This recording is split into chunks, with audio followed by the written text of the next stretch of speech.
लाला आ जाओ, सब बच्चे बैठ रहे हैं।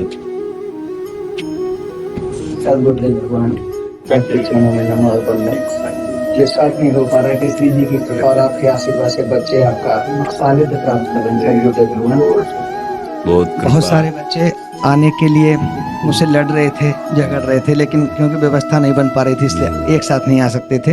इसलिए हमने एक शर्त रखी इनके सामने कि सदगुरुदेव भगवान के ऊपर आपको निबंध लिखना है। सब बच्चों ने निबंध लिखा सदगुरुदेव भगवान, और जो बच्चे सही लिख पाए उनको आपका आशीर्वाद दिलाने के लिए लाया। नहीं, जो सही नहीं लिख पाए हैं उनको भी हमारा आशीर्वाद रहेगा, हाँ, कि वो भी आगे बढ़े, सही लिखवा। हाँ, बहुत सुंदर जी। बाकी इनका लगभग सबने प्रश्न भी रखे थे अपने के सदगुरुदेव भगवान से जाके हम अपने अपने प्रश्न रखेंगे। इनमें ज्यादातर का प्रश्न ये था सदगुरुदेव भगवान कि कैसे आखिर हम अच्छी पढ़ाई करते हुए अपने मार्ग को, अपनी मंजिल को प्राप्त कर सकते हैं, इधर उधर हमारा ध्यान न भटके, और कैसे हम श्री जी के चरणों में अपने ध्यान को लगा सकते हैं। ऐसा हाँ, हम प्रारंभ इस बात से करते हैं कि आप जब प्रातः कालीन उठें तो पहले उठने का नियम ले कि सूर्योदय के 1 घंटा पहले हम उठेंगे। देखो, हमारी प्रार्थना मानना, सूर्योदय के 1 घंटा पहले। हम ये नहीं कहते कि जैसे हम लोग उठते हैं वैसे नहीं। आप बच्चे हो तो इस समय सूर्योदय कई बजे होता है? लगभग 6 बजे, 6। आप 5 बजे उठ जाइए और उठ करके सबसे पहला कार्य कीजिए, पृथ्वी के चरण स्पर्श कीजिए, भूमि के चरण स्पर्श कीजिए। और फिर आप जिस आसन पर बैठे हैं, देखो ध्यान से हमारी तरफ सुनना, जिस आसन पे बैठे हैं, जिस पे शयन किए थे, जिस सैया पर सोए थे, पृथ्वी को प्रणाम करने के बाद उसी सैया में 5 मिनट केवल बैठ जाइए और 5 मिनट बैठकर 5 संतों का नाम ले लीजिए। आपको कोई याद है 5 संतों के नाम? अगर न याद हो तो याद कर लेना। किसी भी 5, जितने भी संत भगवान हैं हमारे, जैसे आचार्य रूप में, जैसे हम लोग श्री स्वामी हरिदास जी की जय, हरिवंश महाप्रभु की जय, हरिराम व्यास जी की जय, नागरीदास जी की जय, श्री ध्रुवदास जी की जय। 5 संतों के नाम याद कर लीजिए। वो 5 संतों के नाम, ये जीवन आपका देखना कैसा उन्नतिशील होगा। हरि को निज यस्ते अधिक भक्तन यस पर प्यार ताते, ये भगवान नाम से भी बढ़कर प्रभावशाली भगवान के जो भक्तों के नाम। इसके बाद नीचे उतरिए और पहले जो अपने माता पिता, अगर वो शयन कर रहे हैं तो कोई बात नहीं है, अगर वो शयन नहीं कर रहे हैं तो पहले जाकर माथा रखकर उनको प्रणाम कीजिए, उनके चरण। अगर हमारी बात मानोगे तो देख लेना तुम्हारा जीवन कैसा बनेगा। इसके बाद आधा लीटर या 1.25 लीटर जितना आप जल पी सकते हैं, उस जल को आप हल्का सा गर्म करवाइए अपने माता पिता से, जो भी आपकी सेवा में हो, या अगर आप स्वयं कर सकते हो तो स्वयं हल्का सा। अगर 500 ग्राम पी जाए तो और अच्छी बात है, और इससे ज्यादा पी जाए तो अच्छी बात है।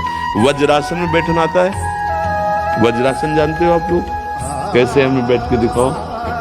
नहीं, ये पद्मासन है। देखो वज्रासन, वो देखो बैठ रहे हैं, ये दोनों पैरों का ऐसे इससे बैठकर जल पिया जाए। ये आपके ब्रह्मचर्य की रक्षा करेगा, कब्ज नहीं होने देगा, और आपके मस्तिष्क की गर्मी को ठंडा करेगा। ऐसे वज्रासन में बैठकर धीरे धीरे 5 या 10 मिनट में जल पिया जाए, एकदम न पिया जाए। गिलास में लेकर के 500 ग्राम जल धीरे धीरे उसको पिया जाए। फिर इसके बाद आपको 100-200 कदम टहलना है। फिर इसके बाद आप शौच जाइए।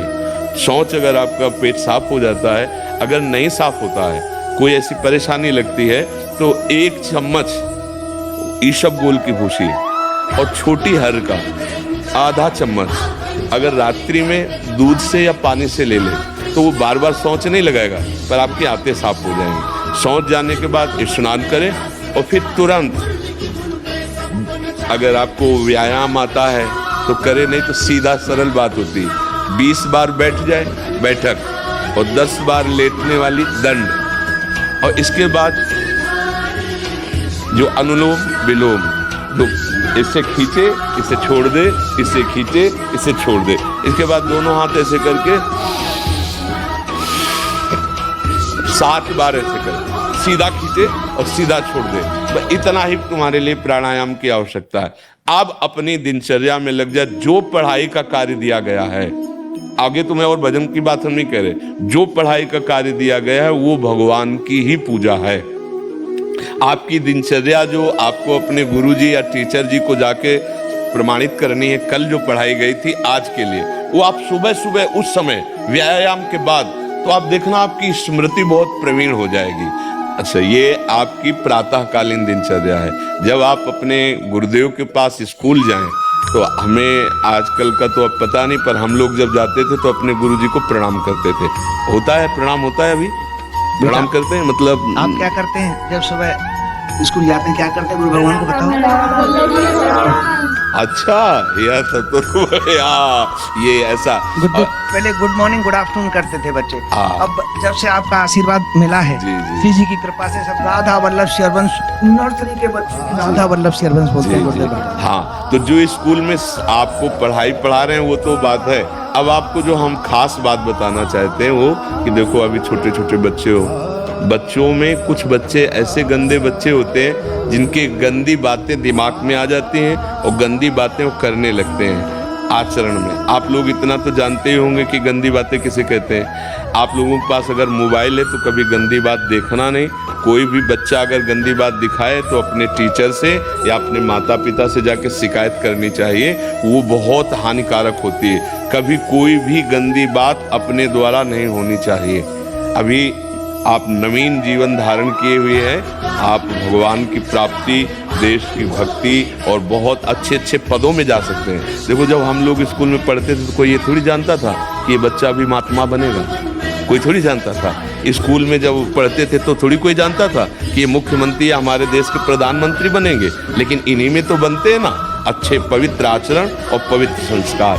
ब्रह्मचर्य के लिए गंदे बच्चों का संग त्याग करना, गंदी कोई ऐसी हरकत सिखावें या बात सिखावें तो उसको सुन करके छुपा नहीं लेना, तुरंत अपने टीचर से बताना या अपने माता पिता से बताना, और ऐसे बच्चे का कभी संग नहीं करना। और रात्रि के सोते समय ये जरूर ध्यान देने वाली विशेष बात है, रात्रि के सोते समय जो भगवान का नाम प्रिय, जैसे इन लोगों ने आप लोगों को बताया राधा वल्लभ शेर, तो सोते समय बस प्रार्थना करो कि हे प्रभु, आज दिन हमारा जो भी गलती हुई हो वो हमको आप प्रार्थना करते हैं कि आप हमें समझाओ क्या हमसे गलती हुई। अगर पूरी दिनचर्या में ऐसा लग रहा है हमसे कोई गलती नहीं, तो भगवान सुबह से अभी तक हम सोने जो जा रहे हैं ये पूरा समय आपको समर्पित। आप देखना, इसका फल देखना, एक तपस्वी की तपस्या का जो फल होता है ना, उसका ये फल मिलेगा। और सोते समय बस राधा वल्लभ श्री हरिवंश, राधा वल्लभ श्री हरिवंश, इधर उधर ना सोचते हुए, ना मोबाइल देखते हुए, ना कोई गंदी बात मन में, और चुपचाप सो जाइए।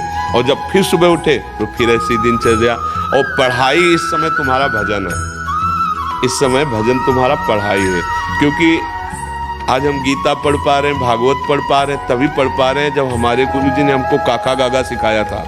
अगर वो मात्रा, वो ककाहरा हमको ना आता होता तो आज हम ग्रंथ ना अवलोकन कर पाते। तो वो पढ़ाई हमारे लिए अमृत हुई ना, तो उस अमृत पढ़ाई को अगर हम कुमार्ग में ले जाते तो वो विश्व बन जाती। तो ये पढ़ाई भी भजन का न्यू बना ना, तो ये पढ़ाई बहुत आवश्यक है, इसलिए आप मन लगा करके पढ़िए। आपका और कोई प्रश्न तो नहीं है जो आप जानना चाहते हैं? गुरुदेव भगवान, ये बच्चे राधा वल्लभ शेरवंश राधा राधा का जाप करते हैं गुरुदेव भगवान, सुबह शाम दोनों समय आधा घंटा 1 घंटा मंदिर में। बहुत सुंदर।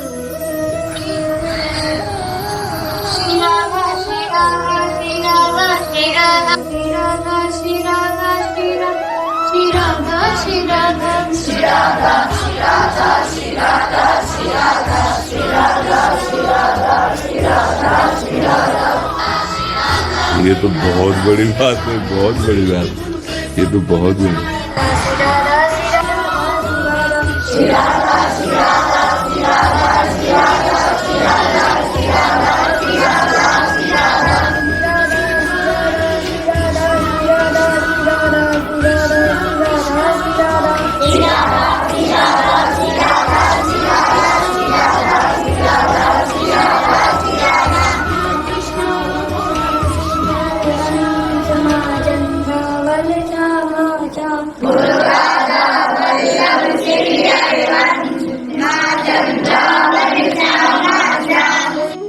ये चांद भी होगा मुट्ठी में, तू सर तो उठा के देख, सब कुछ हासिल कर लेगा तू बस।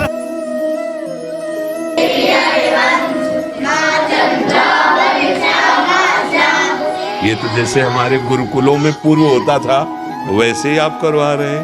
ये तो बहुत बड़ी भगवान, ये सब तभी से हुआ जब से आपका आशीर्वाद मिल पाया, श्री जी की कृपा हुई है गुरुदेव भगवान।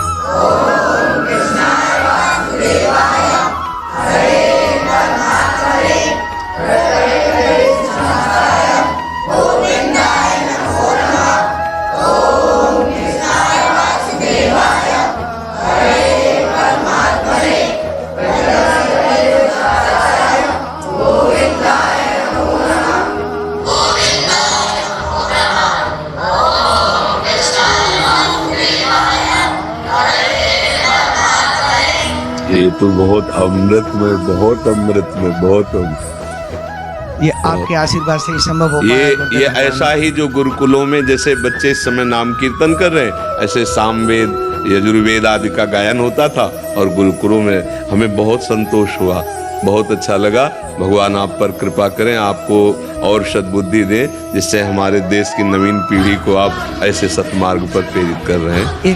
एक अनुरोध गुरुदेव भगवान, जो बच्चे रह गए जी, उनके लिए क्या आदेश है? आप एक बार उनको भी लिवा खिलाइएगा, जब आपको समय मिले ना तब आप उनको लिवा। आज हम चाहते हैं कि हमारे देश के बच्चे सुधरे, हम आपको बार बार प्रणाम करते हैं कि जो हम चाह रहे हैं वो आप करवा रहे हैं बच्चों से। गुरुदेव भगवान आपका आशीर्वाद देना, आपका आशीर्वाद। अच्छा, आप लोग और कुछ बात तो नहीं करना चाहते?